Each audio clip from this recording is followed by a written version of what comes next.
Merci.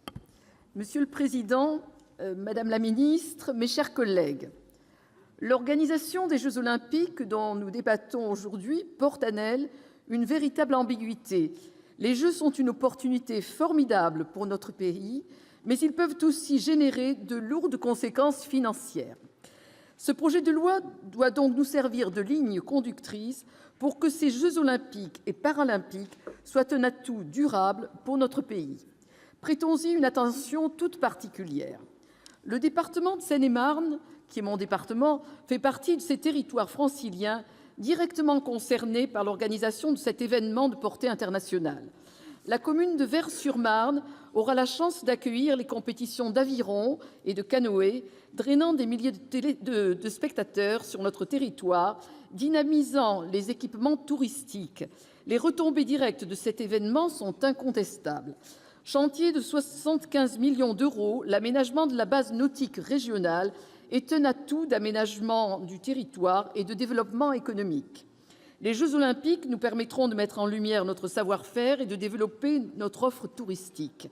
La reconversion du site est d'ailleurs partie intégrante du projet, puisque le site de Vaires-sur-Marne hébergera, après les Jeux olympiques, le pôle d'entraînement national des équipes de France.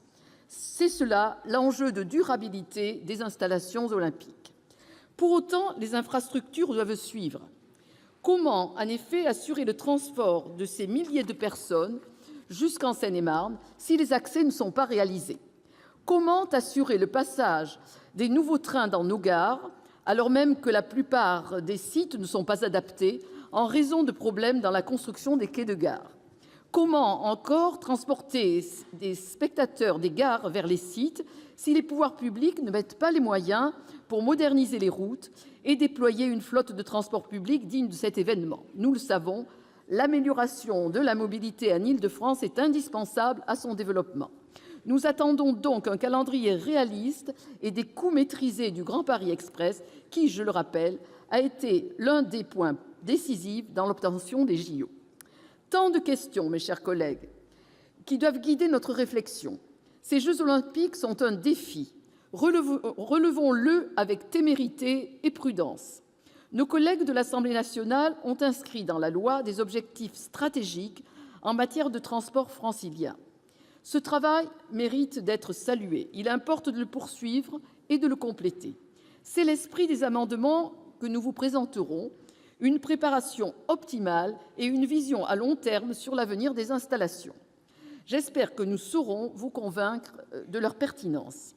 Puisque nous parlons d'argent public, je crois qu'il convient de saluer les avancées de cette loi en matière de transparence, l'engagement pris de contrôler les intérêts des organisateurs de ces Jeux olympiques et des entreprises chargées des projets de construction ou de modernisation est admirable. Monsieur le président, madame la ministre, mes chers collègues, les Jeux olympiques et paralympiques doivent être un héritage durable pour notre territoire francilien.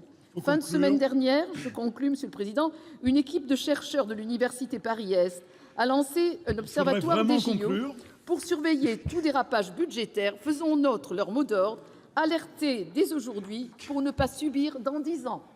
Excusez-moi.